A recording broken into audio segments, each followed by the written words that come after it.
States of America is about to come under the divine chastisement of God.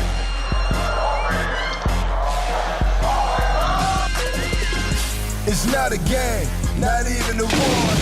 Beyond rain, beyond storm, beyond Katrina. You ain't never seen a natural disaster with a meaner demeanor.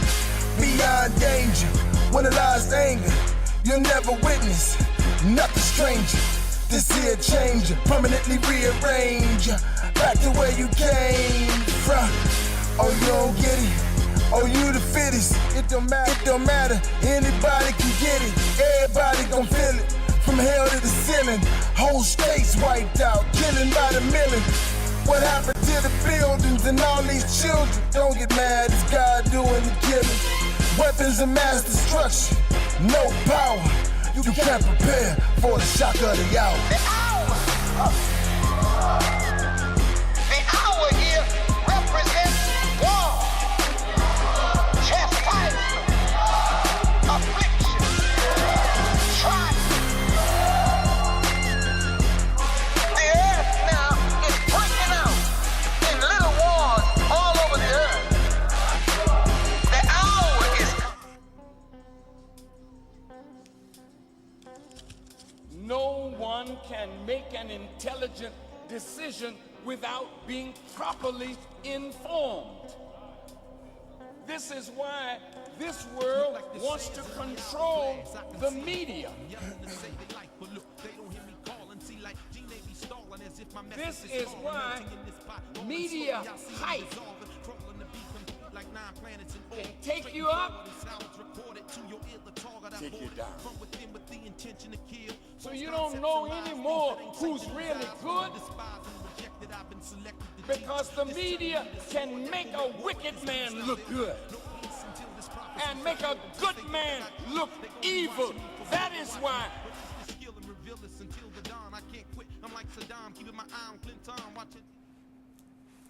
Good evening, everybody. Assalamu alaikum. This is your brother Herman Muhammad coming to you live with this special edition of the Final Call News Hour. The Final Call News Hour is the partner of the Final Call newspaper, which of course you can visit digitally online at digital.finalcall.com. TJ Jones, my man Shando, what's going on, brother?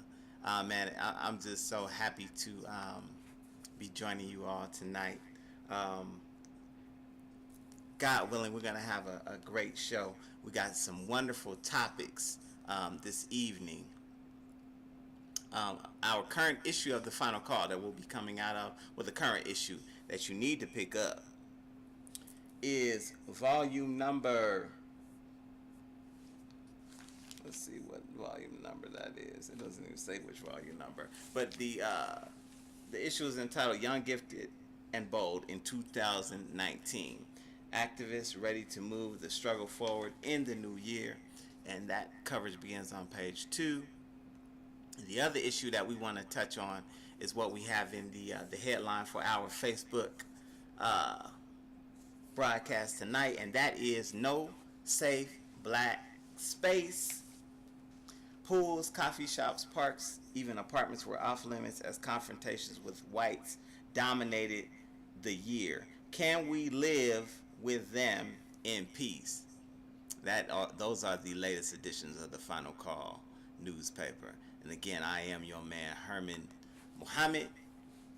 Thank you all for jumping on. We're trying to give people a little bit of time to jump on and join the conversation. Brother Dominique Wortham, how you doing, big brother? Sister Anisha, Sister Shahida, Amina, Sister Shahada's in the room. Sister Patricia Abraham Muhammad, Assalamu alaikum, family. I'm glad to see you all this evening. The other thing that we want to touch on is this whole surviving R. Kelly. But before we get into that, I just want to read just a little bit from this Final Call newspaper, No Safe Black Space. Let me show you that one more time. That edition of the Final Call newspaper. And this coverage begins on page 3 of this edition of the Final Call newspaper. and it reads, Existing while black, no safe spaces. And this is basically coverage of all of the incidents that have happened this past year with regarding black people and, just existing while black in America. Existing while black, no safe spaces. Hate targeted the black community from the beginning to the end of 2018. Incidents continue to pop up around the United States with depressing regularity. Black folks being confronted and challenged by random white people acting out of the belief that they have the right to govern and monitor black bodies. And at every turn, black people were prevented from going about their business or engaging in normal behavior because some white person deemed their behavior criminal or dangerous. Whites, primarily women, called cops on black people of all ages, including a black child selling bottled water in front of the apartment she lives in, black people barbecuing in an Oakland, California park, black men trying to enter their apartments, a black Harvard student sleeping in the common area of a dorm building, a black teen riding in a car with his white grandmother, a black man trying to cash a check from his employer, a black male caregiver babysitting 2 white children, a black woman canvassing a neighborhood while running for political office, and black women golfing too slowly. And that's just what was captured on cell phone videos. And so this particular issue of the Final Call deals with all of those incidents, and you all need to definitely pick that up. And it's just dealing with the continued problem between blacks and whites in this country. And the most honorable Elijah Muhammad, let me give you a shot of this beautiful black man, said that the best and only solution to the problems that plague black and white is separation. Yeah, I said that. The most honorable Elijah Muhammad absolutely said that, and so does his star student, the Honorable Minister Louis Farrakhan. He said that the solution to our problems, black and white, the best and only, is separation. And so you definitely need to pick up that issue of the Final Call newspaper, and you can pick it up. You can pick it up at our NOI Denver Study Center, located at 4651 Tulsa Court in Denver, Colorado. We have our meetings this meeting, and I want to invite you all out to our meeting this Sunday at 10 a.m. We have meetings at Wednesday at 7:30 p.m. and Friday at 7:30 p.m. as well. But definitely pick up that issue of the Final Call newspaper, and also pick up the current issue, Young, Gifted, and Bold in 2019. Activists ready to move the struggle forward in the new year. And of course, again, I can't say it enough, you can always go to digital.finalcall.com in order to pick up those newspapers. The latest, greatest, baddest, boldest newspaper on the planet. That is the Final Call newspaper. Now I had to plug that. I had to plug these issues of the Final Call newspaper. But what I also wanted to say to us tonight, and I'm going to be brief. I don't have any guests tonight, but I got a little soliloquy that I wanted to deliver to the people in regards to this whole R. Kelly situation and surviving R. Kelly. Now, of course, we know that Lifetime Network did a docuseries, a 6-part docuseries on R. Kelly and his relations with young teenage girls and women, and really his abuse of young girls and women. Now, a lot could be said. Let me give you a shot of R. Kelly. A lot could be said about this cat, right? A lot could be said about him, and most of it now is extremely negative, right? And I can't stand here or sit here and defend R. Kelly. That's not my job. I'm not qualified to do that. I don't really understand the depth of that man's sickness. And it has to be a sickness for you to, uh, go after young girls like that. But my issue, and I hope everyone uh, could appreciate this.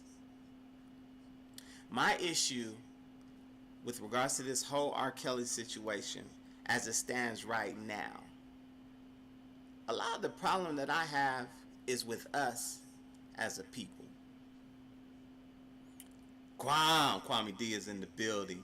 Sister Mary Griggs, Brother Eric Simmons, peace, Supreme Style. That's what I'm talking about. My issue, and you all bear with me, is with black people with regards to the whole R. Kelly situation. And the reason why I say that is because, first, let me give you a little history, and it's gonna take me a little hot minute to get where I need to go, but just bear with me and be patient with me. I've first, of course, became acquainted with R. Kelly, not personally, but through his music like everybody else. Growing up, graduating from high school in '89, going into the '90s, R. Kelly, of course, we were all introduced to his music. And I gotta tell you, I was a huge R. Kelly fan. The man is simply, in terms of his music, man, the brother's brilliant. You gotta give it to him. He's brilliant. And so graduating from high school, going into, what was the first joint called? Born into the '90s. Then 12 Play, which was genius work. There was an R. Kelly self-titled debut. There was Keep It on the Down Low, the joints with the Isleys and Sparkle. The brother had some fantastic music, right? But this was in the early mid-90s, right? Mid-90s going into the late 90s, pardon self. I was a fan. I heard about and I'm going back in time. I'm there. I'm not talking about now because we know what's happening now. But I heard about the alleged marriage to Aaliyah. And you guys can chime in if you want. You know what I'm saying? Comment on this. Sister Tanisha. And Sister Tracy. I gotta hate Tracy. Tracy, Mrs. Muhammad. I gotta say peace to Mrs. Muhammad. But yeah, I was a fan. And I heard about the Aaliyah piece as it was happening, but those were just allegations, right? Those were allegations. He denied it. She denied it. Her parents denied it. And so, of course, we didn't really believe that, that a brother who's 27, 28 years old could marry a 15 or a 14-year-old girl. That was just beyond our comprehension, right? Of course, now, in hindsight, we know that it was true. But along that time, when I'm a fan, everybody's a fan, I had just opened up my barbershop. I opened up my barbershop in '97. I'm giving y'all just the whole timeline.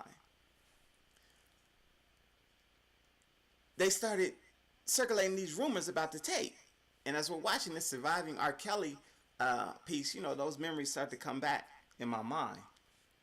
But they started circulating these rumors about this tape, this sex tape where R. Kelly, Miss Tanisha, where R. Kelly was having sex with they was even saying she was younger than 14. They was saying she was 12. But it was crazy, right? So here we are. You don't want to believe it because that's your man. He's a gifted artist, man. But the tape started circulating. And of course, we're in Denver. I'm in Denver. I'm not in Chicago. But so I can only imagine how the tape was circulating in Chicago, because the tape was going in and out of the barbershops and the beauty salons, everywhere black people was. There was people slanging this R. Kelly tape as if it was a mixtape. You know what I'm saying?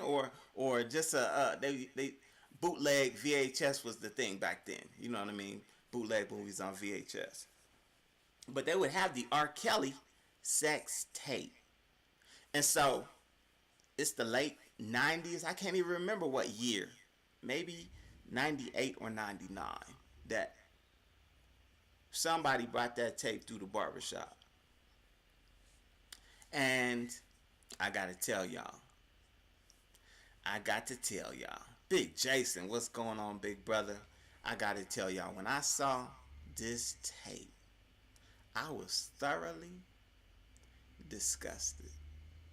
Remember, R. Kelly is my dude. I'm loving all the albums. I got all the latest. My wife could tell you. Everybody in the barbershop could tell you. I had every CD, R. Kelly CD up to that date in my little catalog, right? But when I saw that tape, I told the brother who brought that tape in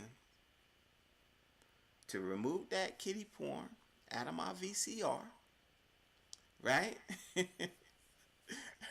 And I'm chunking every single R. Kelly CD that I have in the trash. It was an emotional response. I'm realizing that this dude isn't who I think he is.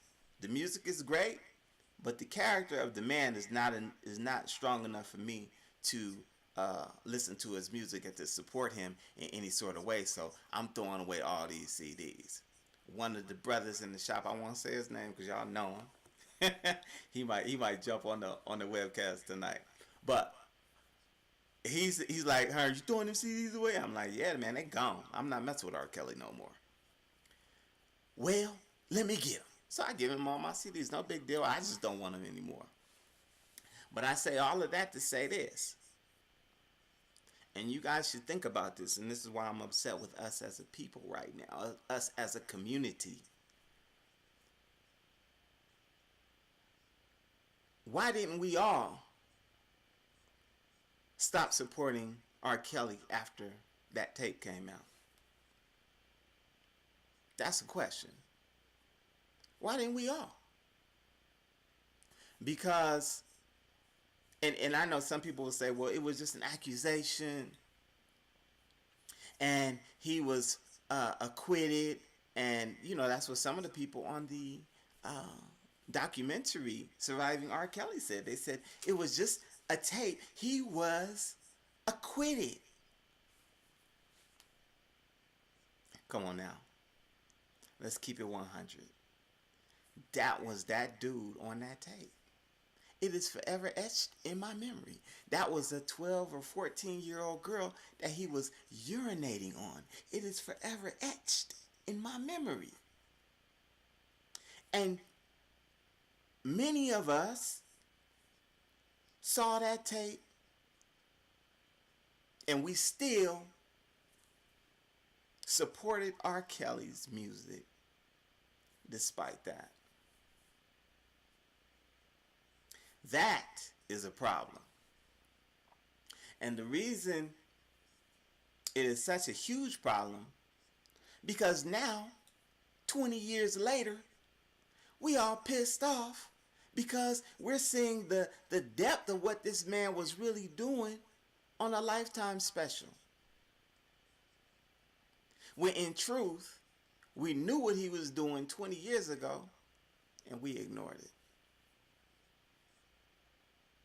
And the reason why we ignored it, and y'all can, if y'all want to disagree with me, that's fine. That's fine. Chime in. I'll read your comments. I ain't scared. The reason why we ignored it is because we, as a people, most times, and I'm going to prove what I say, are willing to stand on a principle as long as it does not conflict with our personal desires.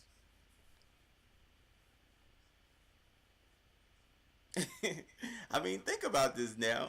I'm gonna say it again because maybe y'all didn't hear me. It wasn't clear. We as a people are willing to stand on principle and what's right as long as it does not conflict with our own personal desires.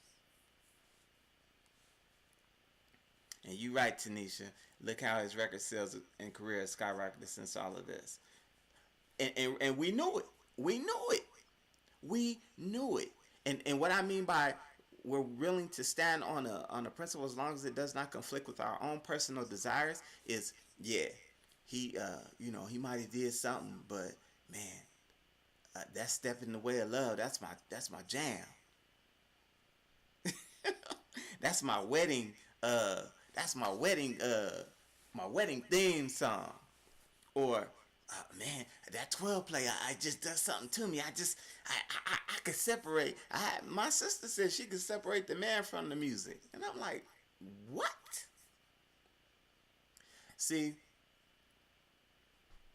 it's okay to appreciate someone's creative genius, but what happens when we support a person who is victimizing our young women and our young girls is they run roughshod through the community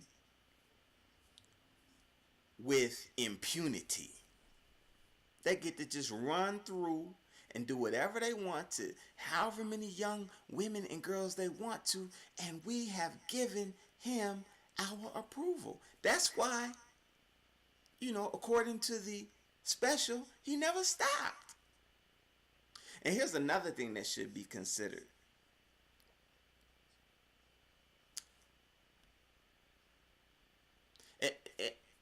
Another thing that should be considered, brothers and sisters, because it's not just this whole thing with R. Kelly. We did the same thing recently. It hasn't manifested itself in a way that the whole R. Kelly thing has manifested itself. But remember, let me show you a picture. This young man right here. That is our brother, Colin Kaepernick, right? And the reason why I bring up Colin Kaepernick,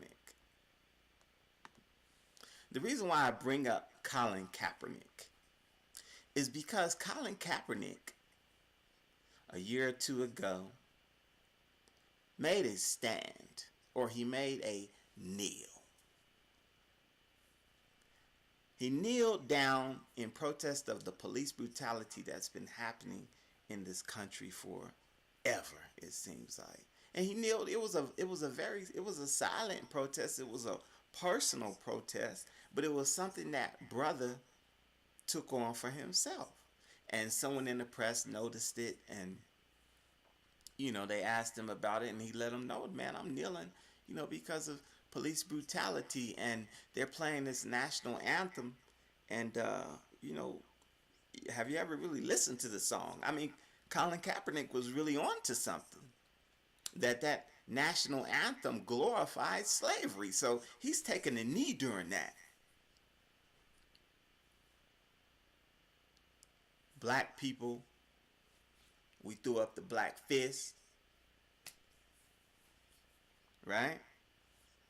Donald Trump came out and called the players, along with Colin Kaepernick and Malcolm Jenkins and other players who were kneeling down. He called them sons of bitches and all out of their names. And black folks was hot.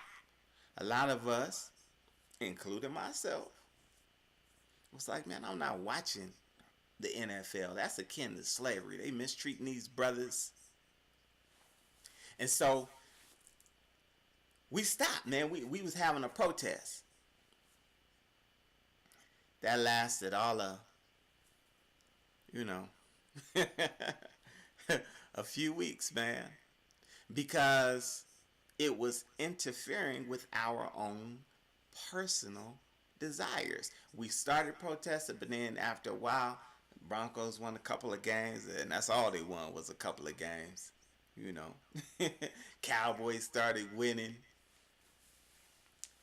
And what we did was we gave up on our principle because our team is in the playoffs. The Bears is in the playoffs, man.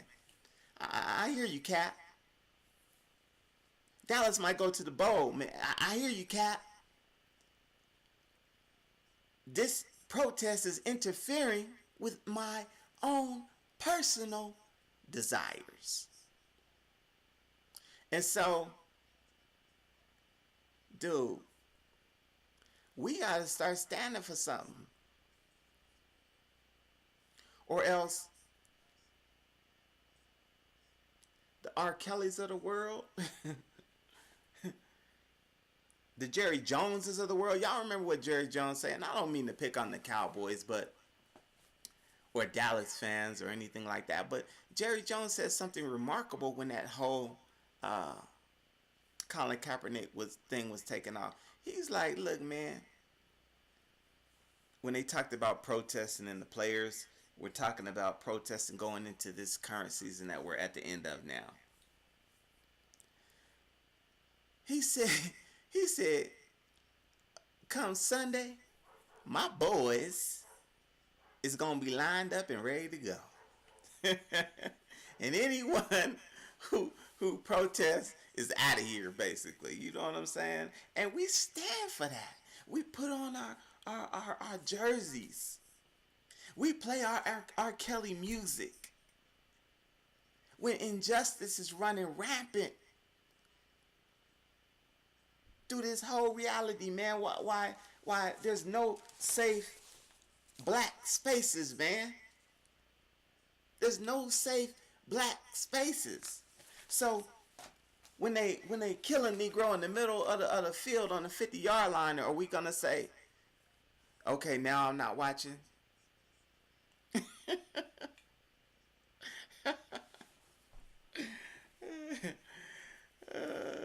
Tanisha says, let me see, they threatened him until it threatened their livelihood, and then it wasn't important anymore.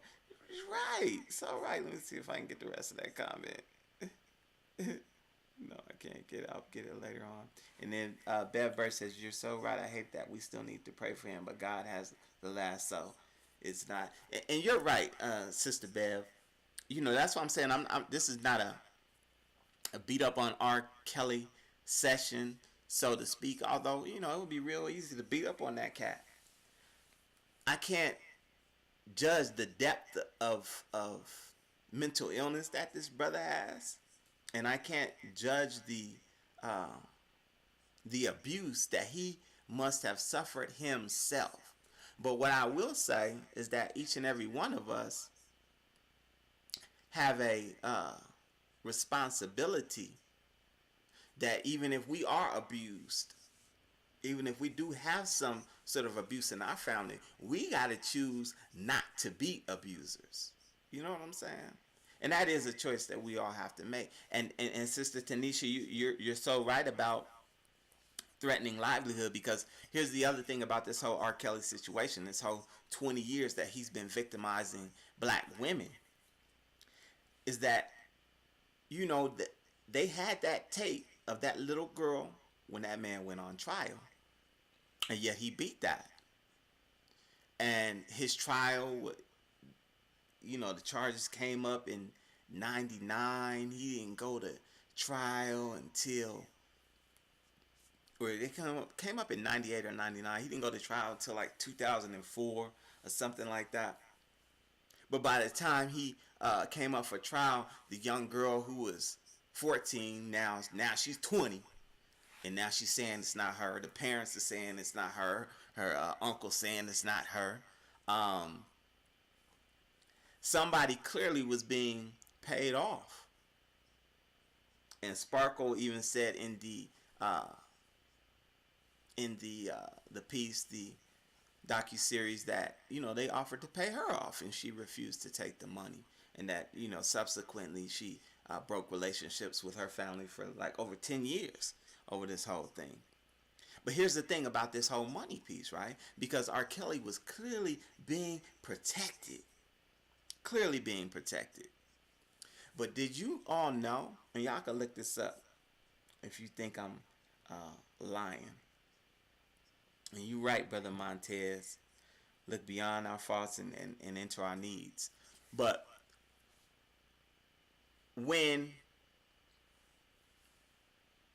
as R. Kelly was being protected, people were being paid off. But you can look it up now and find that R. Kelly himself is broke. Now you have to ask yourselves the question, if you know anything about the music business, it is a business. That means if you are a creative, you are rich forever, because you own your the rights to your publishing, you own your catalog, you own this, you own that. And so when people play your music, you get paid residuals and this and that and the third. That's the way this thing works. However, R. Kelly does not own any of his own publishing. He doesn't own any of the rights to any of his original songs. He doesn't own anything. So he's been performing to pay his rent. He living check to check like the rest of us. Right, Tanisha's right. He doesn't own any rights to anything. So he's in trouble because apparently somewhere along the line when they were protecting him, they were robbing him.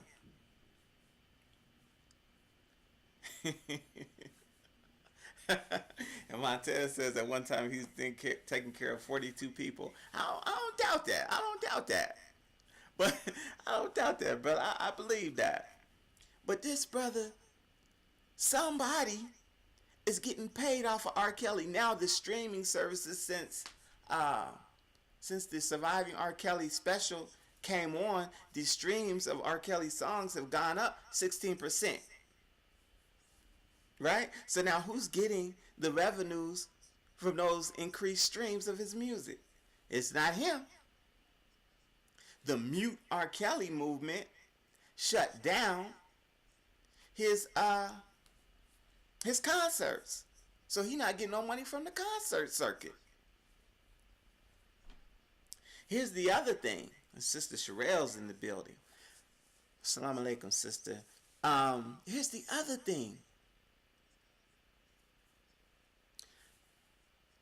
During the docuseries, you had Nelson George, you had Jamila Lemieux, you had all of these different people from Ebony and Essence magazine and Vibe magazine on the special, talking about, of course, how bad R. Kelly was and how bad R. Kelly is. Right? But if you go back and search the history, R. Kelly was gracing the cover during that time when he was doing all this stuff to all these little girls after the videotape came out and after everybody in the hood and everybody outside the hood saw the tape with the clear child pornography. He was still on the cover of their magazines. And they are complicit. They are complicit. R. Kelly's a sick cat. But again, where are we with regards to standing on what's right compared to our own personal desires? Keno's in the building. Jay Burns is in the building. Where are we, man? You know, like I said, man, when it's our own personal desires, we just ignore it. And that's something that we got to change. That's something we have to change. That's why on every one of these programs that we do, at the end, I say, remember, if you don't stand for something, you'll fall for anything. Because here's the other thing about that special. And there's so many lessons that we can learn. The parents of one of the sisters' name was Azriel, and the other one's name was, I can't think of her name. But anyway, they're part of the the R. Kelly sex cult. But if you listen to those parents carefully, both of their daughters were aspiring singers. Both of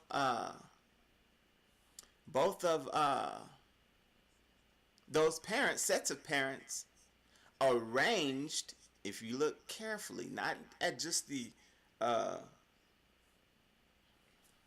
surviving R. Kelly document, but if you look at other interviews with those parents, they took their daughters to meet with R. Kelly. They took their daughters to R. Kelly concerts. Now I'm not trying to judge. I'm not trying to judge.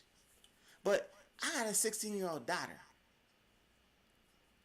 There's no way in hell I would ever take my daughter to an R. Kelly concert. For one, it's totally improper, right? The dude is gyrating on stage. He got people grabbing his crotch. He's doing all sorts of foul stuff in all of his shows. There's no way in hell I'd take my daughter to that. And two, these people are from Chicago, so if I saw the tape in Denver and they the same age as me, they damn sure saw the tape in Chicago. And their excuse was, well, he was never convicted. That's what they said. But now they can't get their daughters. Their daughters is locked up in R. Kelly's sex dungeon studio or whatever. But now their daughters is too old for them to say that they're minors. Now they're all of age. They're there voluntarily, so they can't do nothing about it. But again, they chose to do, instead of doing what was right, which was, I'm not taking my 17-year-old to no suspected pedophile's concert, their own personal desires, which was getting their daughters put on, learn to become singers or become famous or whatever the hell, famous entertainers, that their own personal desires caused them to make a mistake that they paying for now, and possibly that their daughters are paying for now.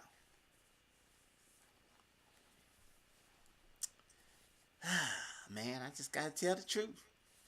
I just gotta tell the truth.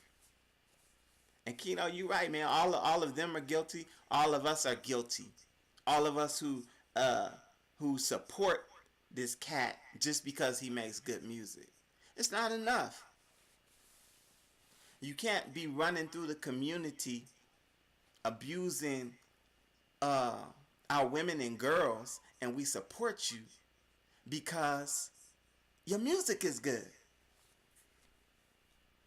It's not good, man. It's not good. If they're treating the NFL brothers like slaves, and they are, we shouldn't be watching. I know that's not going, I know that what I say about the NFL ain't going to make no difference, but remember, we was all standing on that. I stand with Cap. You know what I'm saying? When Cap got his Nike deal, just do it. We was celebrating and buying Nikes because hey, Nike, the NFL won't give him a job. Nike gave him a job. They gave him a mad endorsement, so we was happy about that. You know what I'm saying? But we can't have it both ways, man. We gotta stand for something. We gotta stand for something. But that's it, fam. I just wanted to ramble a little bit. I had to get that off my chest because we have to be protectors of our communities, man. You know, that's what the Nation of Islam is about. That's what the Honorable Minister Louis Farrakhan is about. We're about redemption. And let me say this, too. Let me be clear. Because R. Kelly, I know he's done some rotten stuff. There's too much documentation to say that he hasn't. But I can't say that he's beyond redemption. We're all, we all can be redeemed. And thank you, Brother Montez. I will definitely look at the minister's video for sure. Definitely right after I get done with this broadcast, sir. We all can be redeemed. But the thing about being redeemed or becoming better, and I pray that R. Kelly can, you know, reach out in some sort of way, because he has spoken to the Honorable Minister Louis Farrakhan. But you have to want to. You have to acknowledge the wrong that you have done. And then you have to take steps to atone for those wrongs. You have to repent. It's a process. And then you have to take steps to become better. And that's with us too, man. That's with us too. Oh, I'm sorry, Sister Montez. My apologies, sister. And I will definitely look at the video. My humble apologies. Yes, ma'am. But yeah, we have to take steps, man, to in order to be redeemed. We're not an irredeemable people. We've come up under Satan himself, and so R. Kelly's behavior and the behaviors of many of the predators in our community is not surprising. The scripture says we were born in sin and shaped in iniquity, and we see that. We see that time and time again. But again, there comes a time where if we have been abused, because the old adage that hurt people is absolutely true. But if we have been abused, we can't turn around and become abusers. We have to somehow seek God's face, man. You know, and repent and do our best to be better.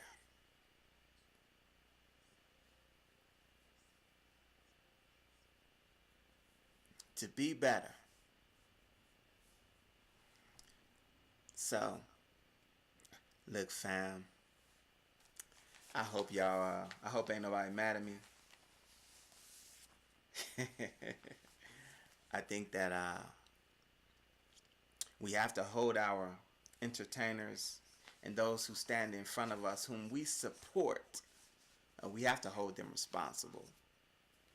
And at the same time, we have to be responsible for our own actions. You know, that's the most important thing. But going forward, I think that this whole R. Kelly thing should be a lesson to us as a community, right? And let me say this, because I said one of the important things is standing on principle. And I talked about the whole Colin Kaepernick thing, it kind of as a comparison. But I got to give a shout out to Sister Rihanna. And I got much love for this sister, because she was asked to perform at the Super Bowl. And it was a story, they didn't really blow it up. They didn't really blow the story up, but the sister refused to perform at the Super Bowl because she says she stands with Cap. That's powerful. That's putting aside your own personal desires to stand on principle, because most of us don't do that. The Super Bowl is the biggest stage in entertainment, man. The biggest stage in entertainment. As a matter of fact, they're calling it a holiday nowadays. They pull in billions of dollars, and so the world would have seen this sister perform, but she turned it down on principle, and so she should be applauded. 2 Black Power fists up to my beautiful sister Rihanna. I gotta say, we're gonna be sharing this Sunday at our study group. Let me give you the address here, because I want to invite you all who are watching. And we're going to be talking about leadership and responsibility. We're going to be at the NOI, or Nation of Islam Denver Study Center at 4651 Tulsa Court in Denver, Colorado, at 10 a.m. And please, I would like to invite all of you to be my honored guest, where we'll be sharing again on leadership and what we really need to be doing. Again, I want to show you guys the current issue of the Final Call newspaper, Young, Gifted, and Bold, in 2019. Pick that up. And the other issue that we came out of briefly, No Save Black Space. You could pick those issues up at the coldest barbershop in the land. Supreme Style Barbers, located at 7520 East Colfax Avenue. That's our information. Look us up at astar2.com. Hey, so my man. Again, man, this R. Kelly piece. Let's take responsibility, black people. Let's take responsibility, and let's not jump on bandwagons because Lifetime told us to. You know what I'm saying? We should jump on the bandwagon. We should have jumped on the bandwagon 20 years ago, and maybe that would have helped R. Kelly to wake up to what he was really doing. You know what I'm saying? But this too late now. We're gonna pile on because I always say it's easy to kick a man when he's down because he down there. Shoot, that's the best time to kick him, right? But let's not pile on because trust and believe they got something for him. They've already planned it, and it's interesting, man. Whenever they're coming after you, and I mean the white man and the powers that be. It's not a mystery.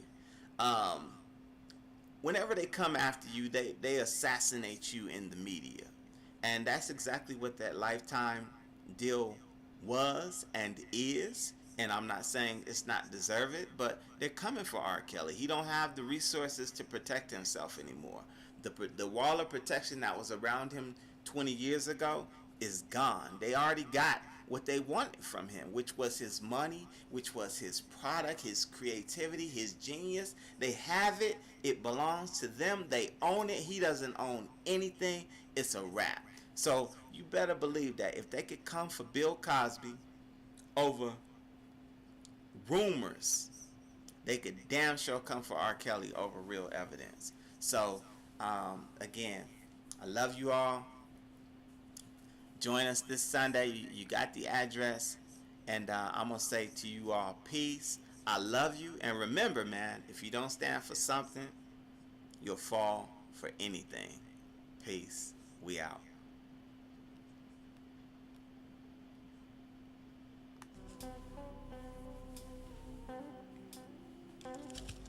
No one can make an intelligent decision without being properly informed. This is why this world wants to control the media.